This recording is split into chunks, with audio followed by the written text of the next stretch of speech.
las 7:35 de la mañana, profesor. Ya tenemos la primera entrevista de la jornada. Sí, así es. Y es porque hemos logrado hacer contacto con alguien a quien yo, por lo menos yo, Edwin Cabrera, profesa respeto, porque creo en su labor profesional, independientemente de que me guste a quien defienda o no me guste a quien defiende. Considero una persona, como individuo y como profesional, una persona cabal. Y lo he querido localizar porque ayer y hoy, y tal vez mañana, es que la cantidad de documentos a la que he tenido acceso sobre el caso Pinchazos no deja de llamarme la atención, Flor. Y quise ubicar, para beneficio de los oyentes de Panamá en Directo, a el abogado Carlos Carrillo, quien ya está en comunicación con nosotros. Don Carlos Carrillo, buenos días. Buenos días, profesor. Gusto en escucharlo. Gracias, igualmente, y gracias por atendernos.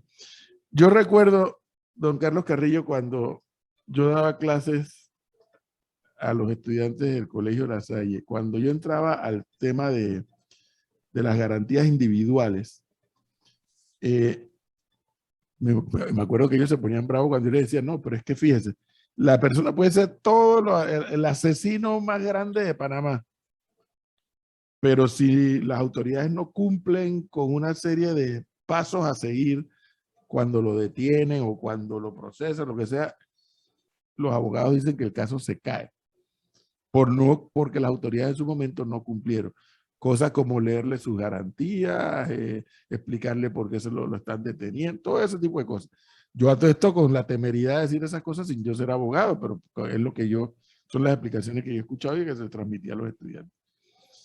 Me da la impresión, por los documentos que yo tengo aquí en mi poder, que son parte del expediente, que el caso Pinchazos, en el cual Carlos Carrillo es abogado uno de los abogados del expresidente Martínez, hay una serie de elementos técnicos, licenciado Carrillo, que podrían llevar al traste con el proceso.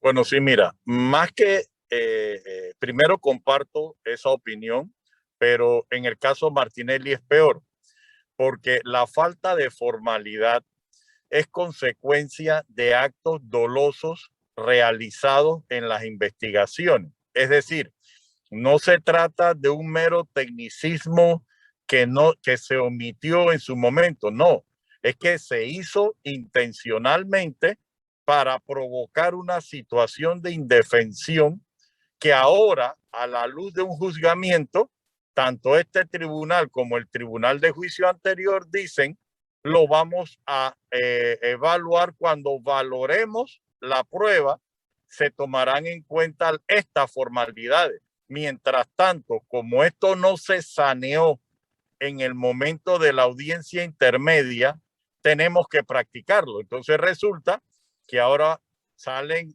como las cosas que son evidentes, no hay una cadena de custodia, no hay un peritaje, no hay una mismidad, no hay una garantía de origen, cosas básicas que uno se pregunta, pero si lo estábamos diciendo desde el principio, ¿por qué un fiscal mantiene una acusación sin sanear?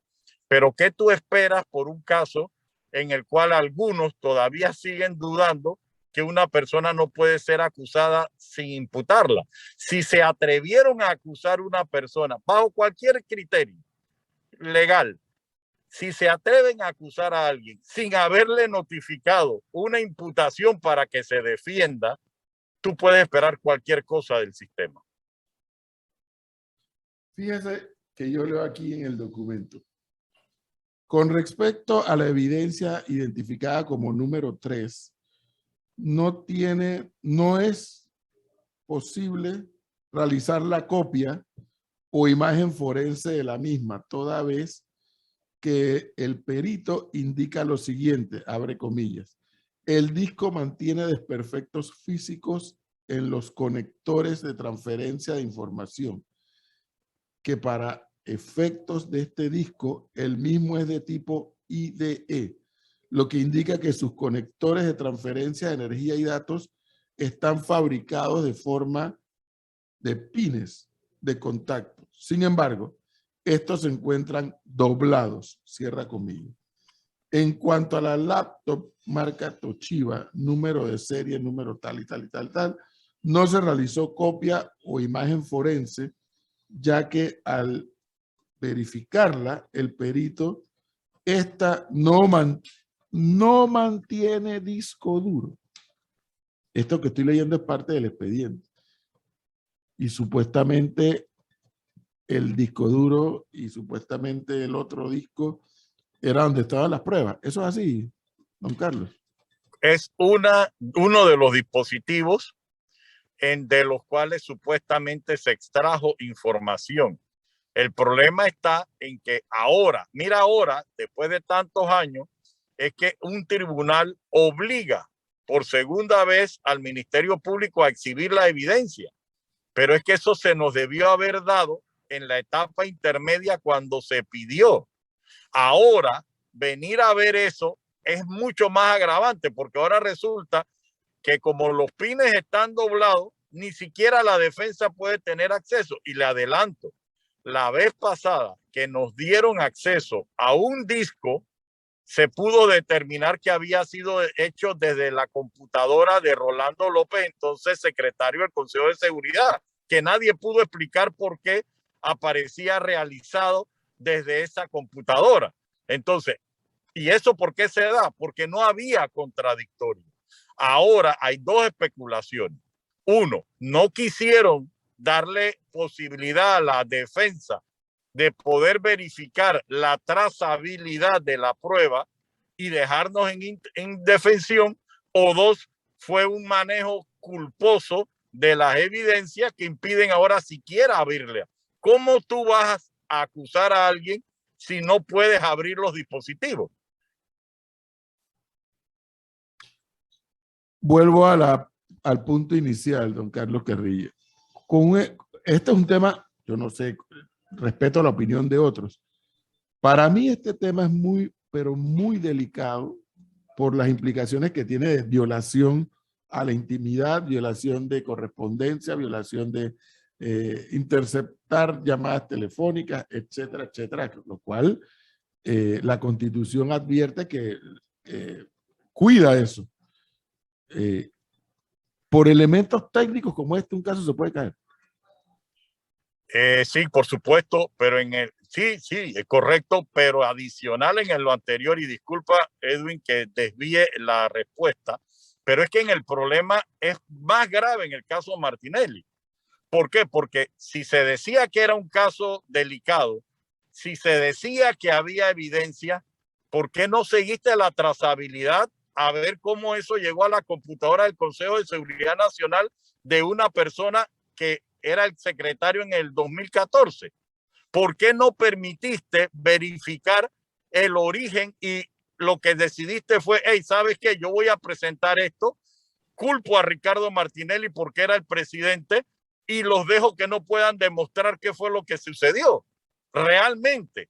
Entonces, desde ese punto de vista, esa prueba pareciera ser extraída como un ripio jurídico que no tiene mayor valor para nuestro criterio desde el primer momento, y también que impide la defensa de Ricardo Martinelli probar realmente la manipulación que hubo, pero que definitivamente el expediente fue dirigido hacia Ricardo Martinelli, dejándolo en indefensión, independientemente que uno tenga una posición o no. Profesionalmente esas pruebas técnicamente no pueden ser valoradas. El tribunal va a tener que concluir con eso y procederemos a seguir en lo mismo. ¿Para qué me estás llevando a juicio sin imputarme y encima ahora las evidencias no corresponden o tienen una condición que no permite un peritaje? Y adicional a lo anterior, tuviste desde el 2014, son 7 años, y me vas a decir a mí que no pudiste hacer un peritaje y determinar notificando a la defensa de lo que hubieras hallado. Eso, para nuestro juicio, es un elemento adicional, quizás el más contundente desde el punto de vista del manejo de la prueba tecnológica. Un colega suyo ayer, que es especialista en en materia de derecho es especialista en estos temas de derecho de autor y de las tecnologías y demás, me decía, y cuidado, que es de lo que quiere ver a Martinelli preso, creo yo, pues. Me decía, eso que estás diciendo es tan cierto que si tecnológicamente no pueden demostrar el que hubo, el que ocurrió esa interceptación y demás, me dice, sí se puede caer el caso. Y eso a mí me tiene muy molesto. Yo advierto y reitero lo que dije ayer, a mí me sobran razones para querer ver a Martinelli preso, me sobran. Me ha dicho pedófilo, me ha dicho maricón, me ha dicho borracho, él y todo lo que lo rodean a él. Me han dicho todo eso y lo han publicado en sus periódicos, lo dicen en sus televisoras. Así que a mí me sobran razones para quererlo ver preso. Pero es que mi discusión de fondo no es esa. Mi discusión de fondo es que la justicia en este país funcione bien. Esa es mi discusión de fondo. No es Martinelli. Lo que pasa, Edwin, es que primero que todo, cuando tú ves un caso y tú ves que a un abogado, como a mí me pasó efectivamente, que no te dejan ver a Martinelli durante 4 horas, que no tiene derecho a una asistencia, que tú ves que pasan por encima de la imputación, que tú ves que pasan por encima de la Constitución por una finalidad. Ese es otro tema. Ahora, después de 7 años que estamos en medio de esta intríngulis, sale a la luz pública documentación que demuestra el manejo doloso e irresponsable de evidencia. Y la gente piensa, no, fue un error. No, no, no, no, no.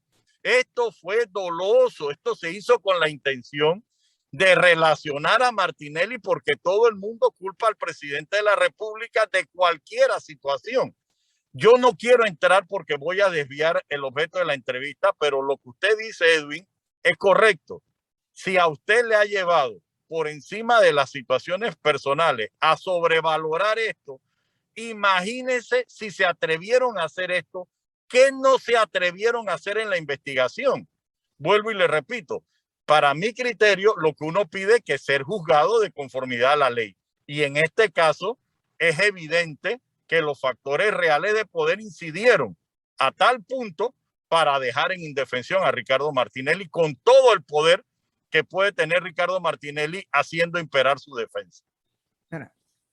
Es que el hecho, Flor, Sí. que a mí me diga el Ministerio Público que una computadora, una laptop es parte de y que la laptop no tenga la memoria, ¿qué puedo pensar? Sí.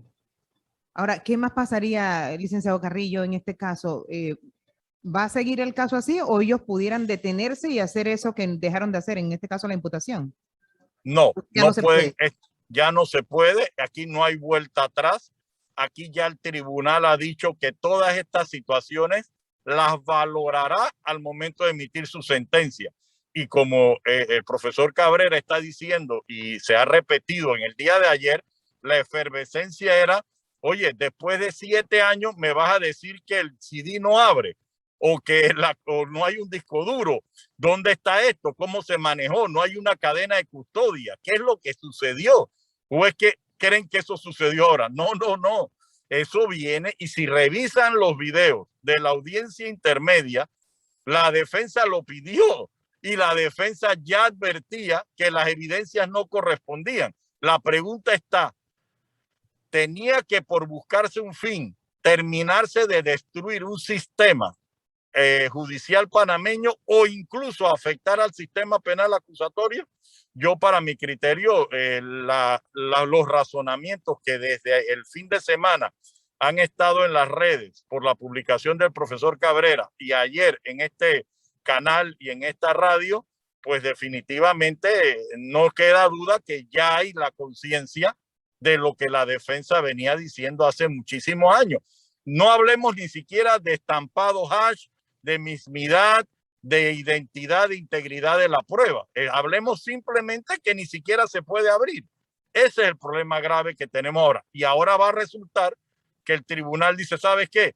El parto se va a dar como sea. Perfecto, esa es la decisión, pero no nos sorprendamos y digamos entonces que yo quiero algo que es imposible.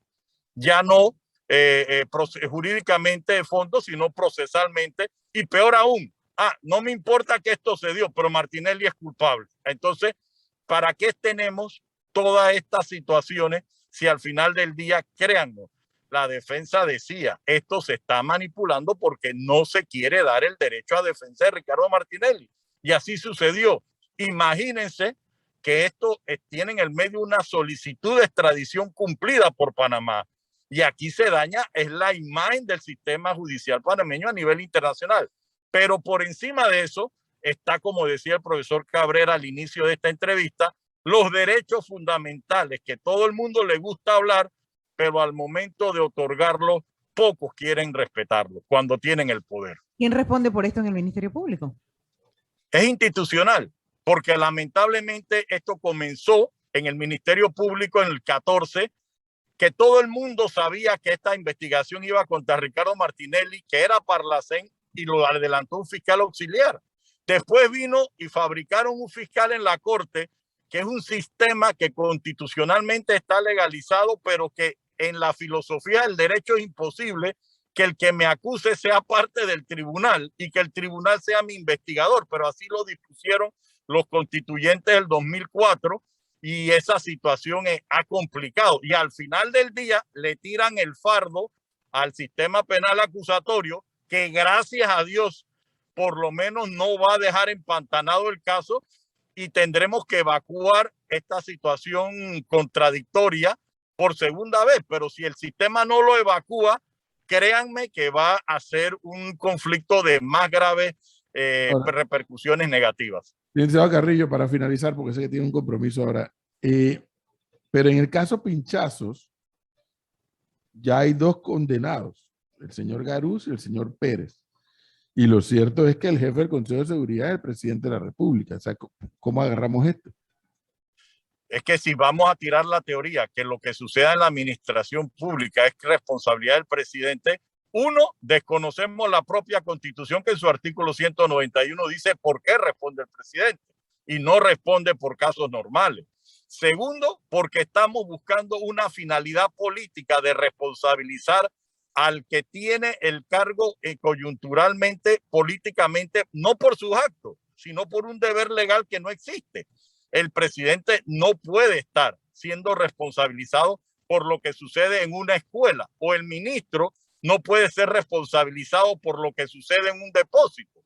Sin embargo, aquí nadie cree en nadie y lo que peor está en que no le queremos dar el debido derecho de defensa. Y vuelvo y te repito, aquí la gente no va a decir, hombre, Martinelli era no culpable o Martinelli era inocente. Los que no gusten de él van a decir, por una cuestión técnica, los abogados lograron que no fuera. Eso no es justo. Vuelvo y te repito, cosas mínimas, como que Martinelli llegó a Panamá y sus abogados no los dejaron estar presentes, ya te demuestra algo. Cosas mínimas, como que para mí es un pecado mortal procesalmente, que no hay estómago jurídico que lo resista, que una persona sea acusada y me digas que no hubo imputación y que la admisión que la hizo el ponente, que después fue el fiscal, fue el mismo. Esto es ridículo. Pero ¿hasta dónde nos han llevado los factores reales de poder y los intereses políticos? ¿Con o sin razón? Pero no importa. Pero el jefe del Consejo de Seguridad no es el presidente. El jefe del Consejo de Seguridad depende de dónde lo vea. Hasta el 2010 había un sistema de inteligencia del Consejo de Seguridad Nacional. Después fue modificado por una ley de la Asamblea del 2010 que lo adscribió al Ministerio de la Presidencia. Si tú me dices que al final del día el jefe de todos los ministros y el jefe de todos los funcionarios del presidente y por eso es responsable, yo no estoy de acuerdo con esa lógica. ¿Por qué? Porque tiene que imputar, hombre, el presidente hizo esto o participó en esto o dejó participar. Pues no me va a decir, no, él era el presidente y él mandaba. Con esa analogía, tú podrás culpar a cualquiera, pero vuelvo y te repito, la ley exige una relación de causalidad, un finalismo en los actos. Muchas gracias, profesor, por la oportunidad y quedamos pendientes para otra ocasión. Gracias Flor. Carrillo. Muy amable. Hasta luego. 7:55 minutos. Pero usted cree que un subalterno del jefe del Consejo de Seguridad es que yo voy a pinchar a Balvin Herrera para ver qué está haciendo. Voy a pinchar a Michelle Dones para ver qué está haciendo. No, un subalterno no hace eso, no se atreve a hacer eso si no recibe una orden. una. Entonces tienen que decir quién fue el que dio la orden, pues. ¿Quién dio la orden?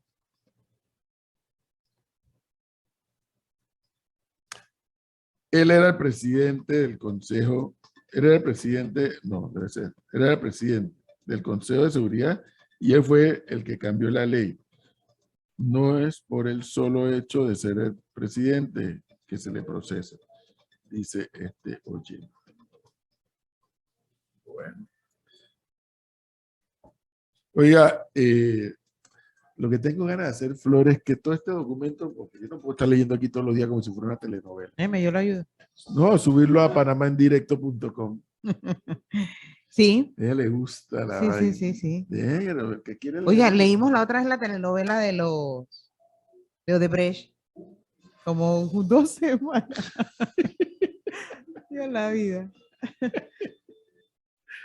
Así es, me acuerdo, eso sí fue agotador. Pero vamos a ver, déjeme verificar si no genera ningún problema publicar todo esto en la panamaendirecto.com y ahí lo decimos. Todo el que lo quiera leer, que vaya allá. 7:56 minutos, señor Miguel.